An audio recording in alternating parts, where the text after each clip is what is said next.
नमस्कार। आपका स्वागत है। दोस्तों, क्या आपने कभी सोचा है कि जब किसी इंसान की मृत्यु हो जाती है तो उसके द्वारा जीवन भर इस्तेमाल की गई उसकी सबसे प्रिय चीजों का क्या होता है?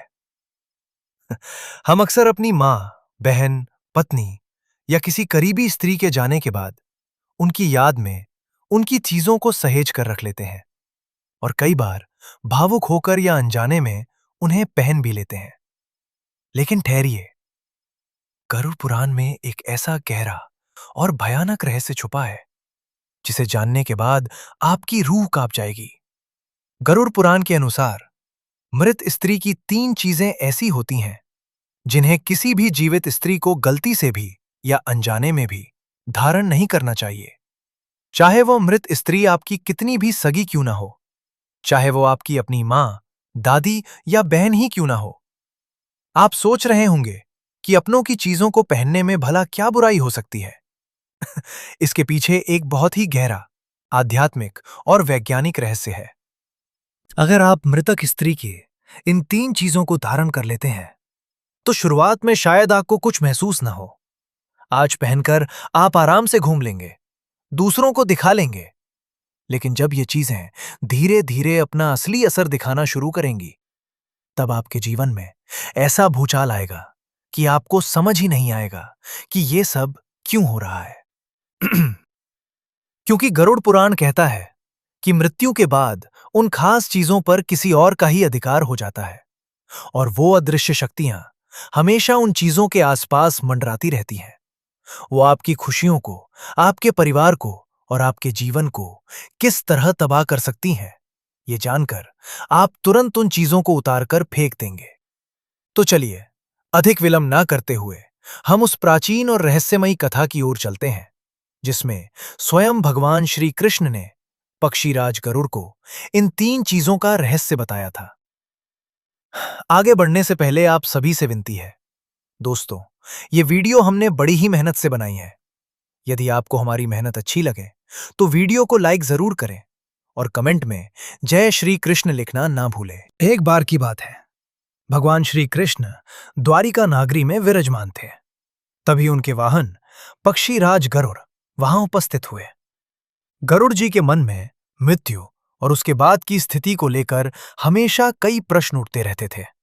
उन्होंने भगवान को प्रणाम किया और हाथ जोड़कर अत्यंत विनम्रता से पूछा, हे प्रभु, हे ब्रह्मांड के स्वामी, जब किसी व्यक्ति की मृत्यु होती है तो ये सत्य है कि वो खाली हाथ इस दुनिया से विदा हो जाता है। वो अपने साथ न तो धन ले जा सकता है, न संपत्ति और न ही अपने रिश्तेदार, किंतु जीवन भर जिन वस्तुओं से उसका सबसे अधिक लगाव रहा हो, जो उसकी सबसे प्रिय वस्तुएं हों, मृत्यु के पश्चात उन पर किसका अधिकार हो जाता है? क्या मृतक की संतानें, उसके भाई बंधु या परिवार के अन्य सदस्य उन वस्तुओं का उपयोग कर सकते हैं? गरुड़ जी का यह प्रश्न सुनकर भगवान श्री कृष्ण के चेहरे पर एक गंभीर मुस्कान आ गई। उन्होंने कहा, हे गरुड़, तुमने मानव कल्याण के लिए एक अत्यंत उत्तम और गूढ़ प्रश्न किया है। यह पूर्णतः सत्य है कि मनुष्य खाली हाथ आता है और खाली हाथ ही जाता है, किंतु उसकी जो प्रिय वस्तुएं होती हैं, विशेषकर स्त्रियों की कुछ खास वस्तुएं, उनके प्रति उनका लगाव मृत्यु के बाद भी समाप्त नहीं होता। शरीर नष्ट हो जाता है, लेकिन मोह नहीं। मृत्यु के पश्चात स्त्री की 3 विशेष वस्तुओं पर परिवार के किसी भी जीवित सदस्य का अधिकार नहीं होता। भगवान ने आगे कहा, इन वस्तुओं को या तो बहती हुई नदी में प्रवाहित कर देना चाहिए अथवा अग्नि में तपाकर उनका रूप मिटा देना चाहिए। क्योंकि इन वस्तुओं पर पारलौकिक शक्तियों और मृतक की अतृप्त आत्मा का अधिकार हो जाता है। किसी भी जीवित स्त्री को इन वस्तुओं को कभी भी अपने शरीर पर धारण नहीं करना चाहिए। हे गरुड़, इन वस्तुओं का रहस्य और इसके पीछे का विज्ञान समझाने से पूर्व मैं तुम्हें एक अत्यंत प्राचीन और सत्य इतिहास सुनाता हूं। तुम इसे पूरे ध्यान से सुनो। इस कथा को सुनकर तुम्हें तुम्हारे सभी प्रश्नों के उत्तर स्वयं ही मिल जाएंगे। गरुड़ जी हाथ जोड़कर ध्यान मग्न होकर भगवान श्री कृष्ण के मुख से वह महान कथा सुनने लगे। श्री कृष्ण ने कथा आरंभ करते हुए कहा, हे गरुड़, पूर्व काल की बात है। मध्य देश के एक अत्यंत सुंदर और संपन्न नगर में देव शर्मा नाम के एक ब्राह्मण रहते थे। देव शर्मा बहुत ही गुणवान, शास्त्रों के ज्ञाता, बुद्धिमान और परोपकारी व्यक्ति थे। उनके दरवाजे से कोई भी खाली हाथ नहीं लौटता था। उनकी पत्नी का नाम सुलक्षणा था। सुलक्षणा अपने नाम के अनुरूप ही अत्यंत गुणी, पतिव्रता, धर्म का पालन करने वाली और गृह कार्य में बहुत दक्ष थी। दोनों पति पत्नी का जीवन बहुत ही सुख और शांति से बीत रहा था। उनके घर में किसी भी चीज की कमी नहीं थी। पूर्व जन्म के शुभ कर्मों और पुण्यों के प्रभाव से विवाह के कुछ ही समय बाद सुलक्षणा ने गर्भ धारण किया और एक अत्यंत तेजस्वी पुत्र को जन्म दिया। पूरे नगर में मिठाइयां बांटी गईं। ब्राह्मणों ने उस बालक का नाम श्याम शर्मा रखा। माता पिता ने श्याम शर्मा को बड़े ही लाड़ प्यार और दुलार से पाल पोसकर बड़ा किया। देव शर्मा ने स्वयं अपने पुत्र को वेदों, पुराणों और शास्त्रों का गहरा ज्ञान दिया। श्याम शर्मा भी अपने पिता की तरह ही विद्वान और संस्कारी बना। समय के साथ श्याम शर्मा युवा हो गया। जब पुत्र जवान होता है तो माता पिता को उसके विवाह की चिंता सताने लगती है। देव शर्मा और सुलक्षणा ने भी अपने पुत्र के लिए एक सुयोग्य और सुंदर कन्या की खोज आरंभ कर दी। काफी खोजबीन के बाद पड़ोस के ही एक नगर में रहने वाली एक अत्यंत सुंदर ब्राह्मण कन्या से श्याम शर्मा का विवाह तय हो गया। उस कन्या का नाम दुर्मुखी था। दुर्मुखी दिखने में किसी अप्सरा के समान रूपवान थी। उसके रूप की चर्चा दूर दूर तक थी, किंतु उसका स्वभाव उसके रूप के बिल्कुल विपरीत था। वह स्वभाव से अत्यंत चंचल, क्रोधी और स्वार्थी थी। विवाह के बाद जब दुर्मुखी अपने ससुराल आई तो शुरुआत के कुछ दिनों तक तो उसने बहुत अच्छा बर्ताव किया, लेकिन जैसे जैसे दिन बीतते गए उसका असली रूप सामने आने लगा। घर में अपनी सास सुलक्षणा के साथ उसकी अनबन शुरू हो गई। सुलक्षणा, जो कि एक बहुत ही शांत और समझदार स्त्री थी, वह घर को जोड़कर रखना चाहती थी, लेकिन कुटिल दुर्मुखी अपनी ही सास से अकारण द्वेष करने लगी। दुर्मुखी का स्वभाव इतना बुरा था कि छोटी छोटी बातों पर वो घर में क्लेश पैदा कर देती थी। सास सुलक्षणा इस बात से बहुत दुखी रहती थी। वह दुर्मुखी को बहुत प्रेम से समझाती थी कि बेटी, घर में शांति और प्रेम से रहना चाहिए, बड़ों का आदर करना चाहिए। लेकिन दुर्मुखी बहुत गलत आचरण वाली, स्वार्थी और मतलबी स्त्री थी। उस पर किसी की बात का कोई असर नहीं होता था। धीरे धीरे दुर्मुखी ने अपने पति श्याम शर्मा पर यह दबाव डालना शुरू कर दिया कि वे माता पिता को छोड़कर अलग घर में रहें। किंतु श्याम शर्मा अपने माता पिता, विशेषकर अपनी मां से बहुत प्रेम करता था। वह एक संस्कारी पुत्र था, इसीलिए वह हमेशा अपनी पत्नी की इस अनुचित बात को टाल देता था और उसे समझाता था। एक दिन की बात है, घर में सब अपने अपने काम में व्यस्त थे। सास सुलक्षणा अपने कमरे में रखी एक पुरानी और बड़ी अलमारी में कुछ सामान ढूंढ रही थी। अलमारी खुली हुई थी। उसी समय अचानक दुर्मुखी किसी काम से अपनी सास के कमरे में आ गई। जैसे ही दुर्मुखी की दृष्टि उस खुली अलमारी के अंदर गई, उसकी आंखें फटी की फटी रह गईं। अलमारी के एक गुप्त हिस्से में अत्यंत प्राचीन, भारी और बेशकीमती गहने और कुछ बहुत ही सुंदर रेशमी वस्त्र रखे हुए थे। वे गहने इतने अद्भुत थे कि दुर्मुखी का मन लालच से भर गया। वह उन गहनों को किसी भी कीमत पर पाना चाहती थी, लेकिन चूंकि वह पहले से ही अपनी सास के साथ बहुत बुरा व्यवहार करती थी, इसलिए उसकी हिम्मत नहीं हुई कि वह सीधे जाकर अपनी सास से वे गहने मांग सके। उस रात जब श्याम शर्मा कमरे में आया तो दुर्मुखी ने बड़ी ही चालाकी से उन गहनों के बारे में बात छेड़ी। तब श्याम शर्मा ने उसे बताया कि वो गहने मेरी मां के नहीं हैं, वो मेरी स्वर्गीय दादी के गहने और वस्त्र है। मेरी दादी को उन गहनों से अत्यधिक प्रेम था। मेरी मां ने उन गहनों को कभी नहीं पहना, वे सिर्फ उन्हें संभाल कर रखती हैं। यह सुनकर दुर्मुखी के मन में लालच का एक भयानक तूफान उठ खड़ा हुआ। उसे ज्ञात हो गया कि ये गहने उसकी सास के नहीं, बल्कि पति की मृत दादी के हैं। तो उसने मन ही मन सोच लिया कि अब इन पर सिर्फ मेरा अधिकार है। अगले ही दिन से उसने उन गहनों के लिए घर में भयंकर क्लेश करना शुरू कर दिया। उसने पूरे घर की शांति भंग कर दी। उसने अपने पति श्याम शर्मा से बहुत झगड़ा किया और उसे मजबूर कर दिया कि वे दोनों माता पिता से अलग रहेंगे। उसने अपने पति पर इतना मानसिक दबाव डाला और धमकी दी कि अगर वो अलग नहीं हुआ और उसे वे गहने नहीं मिले तो वो विष पीकर अपने प्राण दे देगी और पूरे परिवार को फंसा देगी। ये सुनकर श्याम शर्मा बहुत डर गया और घबराया हुआ अपनी मां सुलक्षणा के पास गया। उसने रोते हुए अपनी मां को सारी बात बताई। सुलक्षणा एक ममतामयी मां थी। वो नहीं चाहती थी कि उसके बेटे का घर उजड़े। उसने भारी मन से आज्ञा दी कि ठीक है बेटा, तुम दोनों घर के पास ही एक अलग हिस्से में अपना घर बसा लो। इस प्रकार एक ही परिवार के दो हिस्से हो गए। एक घर में बूढ़े माता पिता रहने लगे और दूसरे घर में बहू और बेटा। घर के बंटवारे के समय दुर्मुखी ने बहुत जोर जबरदस्ती की और सास से उन गहनों और वस्त्रों की मांग की। सुलक्षणा ने उसे बहुत समझाया। उसने कहा, बेटी दुर्मुखी, मेरी बात मान। ये गहने पहनने के लिए नहीं है। इन पर हमारा अधिकार नहीं है।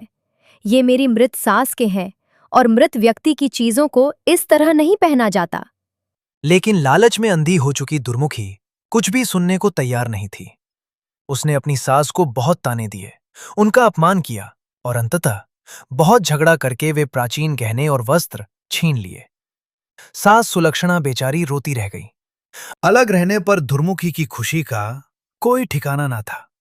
उसे माता पिता की सेवा भी नहीं करनी पड़ती थी और ऊपर से उसे बेशकीमती गहने भी मिल गए थे। अपने नए घर में जाकर उसने सबसे पहले दादी सास के उस संदूक को खोला। इतने प्राचीन, भारी और सुंदर नक्काशी वाले गहने देखकर वो फूले नहीं समाई।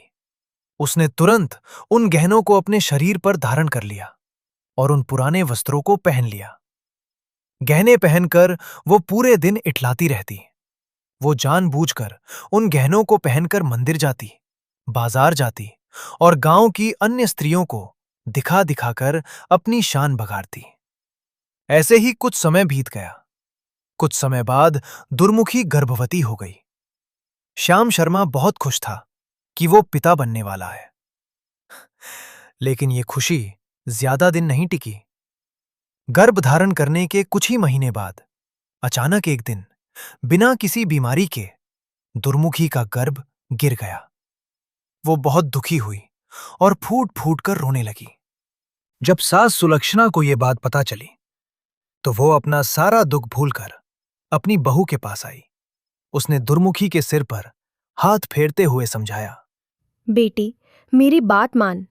उन मृत दादी के गहनों को अपने शरीर से उतार दे, उन्हें मत पहन। मुझे डर है कि ये सब दुर्दशा उन्हीं गहनों के कारण हो रही है। लेकिन दुर्मुखी का अहंकार और लालच अभी भी कम नहीं हुआ था। उसने अपनी सास की बात को अंधविश्वास कहकर टाल दिया। यह सब आपका ढोंग और अंधविश्वास है। मैं इन अनमोल गहनों को कभी नहीं उतारूंगी। हमारे बच्चे का गिरना उसे एक साधारण दुर्घटना थी। इन गहनों से इसका कोई लेना देना नहीं है।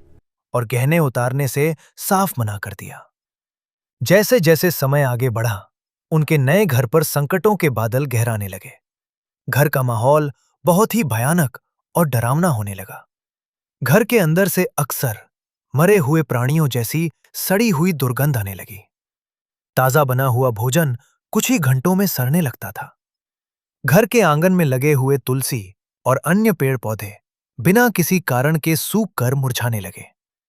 श्याम शर्मा भी इन घटनाओं से घबराने लगा था। इन सब डरावनी घटनाओं के बीच कुछ महीनों बाद दुर्मुखी फिर से गर्भवती हुई। इस बार वो पहले से ज्यादा खुश और सावधान थी।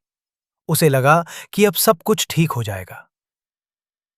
लेकिन उसे इस बात का तनिक भी आभास नहीं था कि अब जो होने वाला है वो इतना भयानक है कि उसकी रूह कांप जाएगी। वो एक अंधेरी रात थी। श्याम शर्मा किसी काम से बाहर गया हुआ था। दुर्मुखी ने अपने शरीर पर वही पुराने गहने पहने हुए थे और वो अपने कक्ष में गहरी नींद में सो रही थी।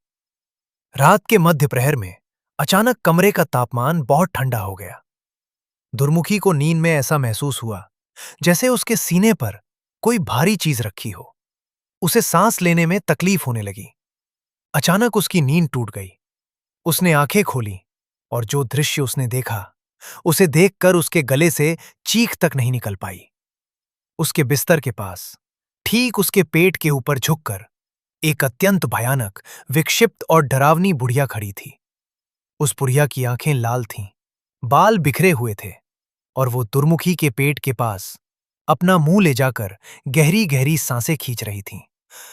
ऐसा प्रतीत हो रहा था मानो वो विक्षिप्त आत्मा दुर्मुखी के गर्भ में पल रहे उस अजन्मे बच्चे की जीवन वायु, उसकी सांसें खींच रही हो।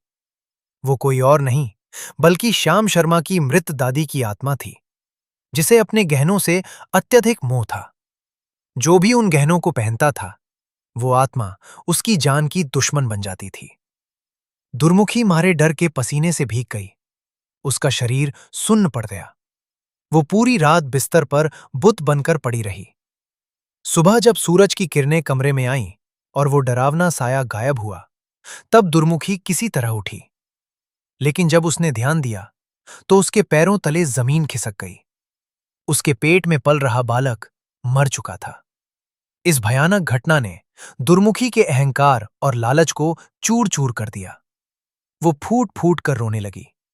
उसे अपनी सास सुलक्षणा की एक एक बात याद आने लगी। सुबह सुबह रोते और कांपते हुए दुर्मुखी दौड़कर अपनी सास सुलक्षणा के घर पहुंची। वो अपनी सास के पैरों में गिर पड़ी और रात की वो सारी खौफनाक हकीकत बता दी। उसने रोते हुए क्षमा मांगी। तब सुलक्षणा ने दुर्मुखी को गले लगाया और अपनी खुद की दर्द भरी कहानी बताई। सुलक्षणा ने कहा, बेटी, जब मैं भी नई नई विवाह करके इस घर में आई थी, तब मेरी सास की मृत्यु हो चुकी थी।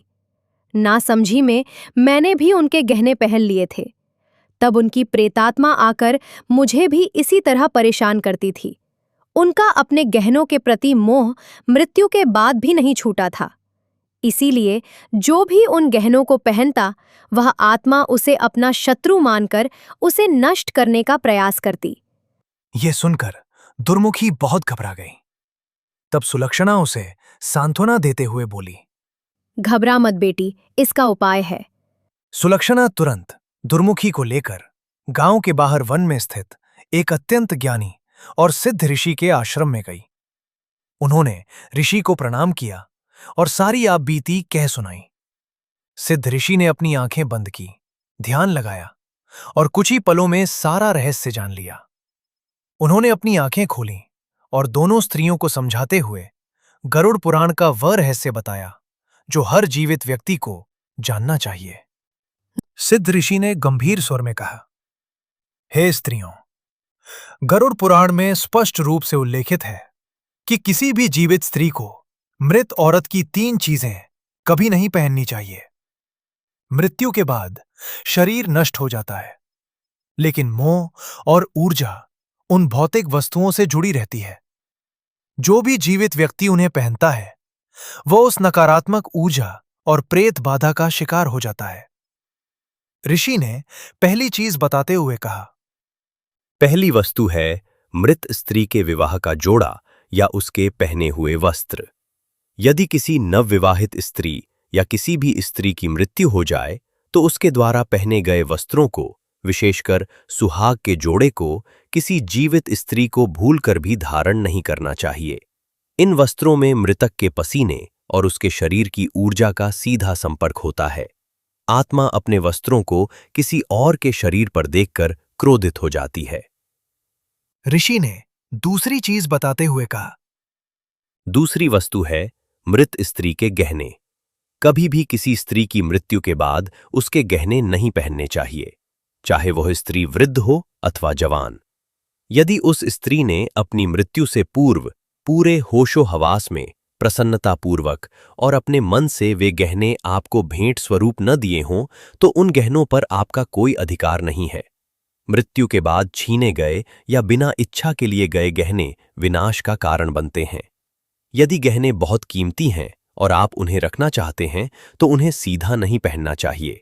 उन गहनों को अग्नि में तपाकर, सोनार से गलाकर, उनका रूप बदलकर ही पहनना चाहिए। अग्नि के स्पर्श से पुरानी ऊर्जा नष्ट हो जाती है। ऋषि ने तीसरी चीज बताते हुए कहा, तीसरी वस्तु है मृत स्त्री के श्रृंगार का सामान और माला। मृत स्त्री की पहनी हुई गले की माला, उसकी चूड़ियां, बिछियां, पायल या मांग का सिंदूर कभी भी उपयोग नहीं करना चाहिए। ये वस्तुएं स्त्री के सुहाग और उसके शरीर के अत्यंत निकटतम संपर्क में होती हैं। इन्हें पहनने से मृतक की आत्मा को कष्ट होता है और वह पहनने वाले के जीवन में रोग, शोक और दुर्भाग्य लेकर आती है। सिद्ध ऋषि के ये वचन सुनकर दुर्मुखी और सुलक्षणा दोनों को अपनी भूल का एहसास हुआ। आश्रम से लौटकर दुर्मुखी ने सबसे पहले वे सभी गहने उतारे और उन्हें गांव के सोनार के पास ले जाकर अग्नि में पूरी तरह से गलवा दिया। सोने के पिघलते ही उस पर से दादी की आत्मा का अधिकार और मोह समाप्त हो गया। फिर दुर्मुखी ने उसी सोने से नए डिजाइन के गहने बनवा लिए। इसके पश्चात दुर्मुखी और सुलक्षणा ने दादी के उन प्राचीन वस्त्रों, सुहाग के जोड़े और चूड़ियों को पूरे सम्मान के साथ ले जाकर बहती हुई पवित्र नदी में प्रवाहित कर दिया। जैसे ही ये कार्य संपन्न हुए, श्याम शर्मा की मृत दादी की प्रेतात्मा उस मोह के बंधन से मुक्त हो गई और उसे परलोक में शांति प्राप्त हुई। इसके बाद दुर्मुखी का घर फिर से खुशहाल हो गया। दुर्गंध आनी बंद हो गई, पेड़ पौधे फिर से हरे हो गए और कुछ समय बाद दुर्मुखी ने एक स्वस्थ और सुंदर बालक को जन्म दिया। उसने अपना घमंड त्याग दिया और अपनी सास सुलक्षणा की ताउम्र सेवा की। कथा को समाप्त करते हुए भगवान श्री कृष्ण ने गरुड़ जी की ओर देखा और कहा, हे पक्षीराज गरुड़, मृत व्यक्ति की ऊर्जा और उसके विचार उन वस्तुओं से जुड़ जाते हैं जिनका वे जीवन भर उपयोग करते हैं। जब कोई जीवित व्यक्ति उन वस्तुओं को पहनता है तो वह उस मृतक की सकारात्मक या नकारात्मक ऊर्जा को अपने ओर खींच लेता है। यदि मृतक की मृत्यु बीमारी, दुख या अपूर्ण इच्छाओं के साथ हुई है तो उसकी वस्तुएं जीवित व्यक्ति के जीवन में भी वही दुख और संकट पैदा कर देती हैं। इसीलिए गरुड़ पुराण का यह नियम है कि मृतक की चीजों का मोह त्याग कर उन्हें दान कर देना चाहिए, नदी में प्रवाहित कर देना चाहिए या उन्हें अग्नि में शुद्ध करके ही उनका रूप बदलकर उपयोग करना चाहिए। यही विज्ञान है और यही धर्म है। गरुड़ जी भगवान श्री कृष्ण के मुख से ये अद्भुत, रहस्यमयी और ज्ञानवर्धक कथा सुनकर अत्यंत संतुष्ट हुए और उन्होंने भगवान के चरणों में कोटि कोटि प्रणाम किया। तो दोस्तों, उम्मीद है आपको यह कथा और जानकारी पसंद आई होगी। अगर आपको यह वीडियो पसंद आया तो लाइक जरूर करें और कमेंट में जय श्री कृष्ण अवश्य लिखें। साथ ही चैनल को सब्सक्राइब जरूर करें। आप सभी का धन्यवाद।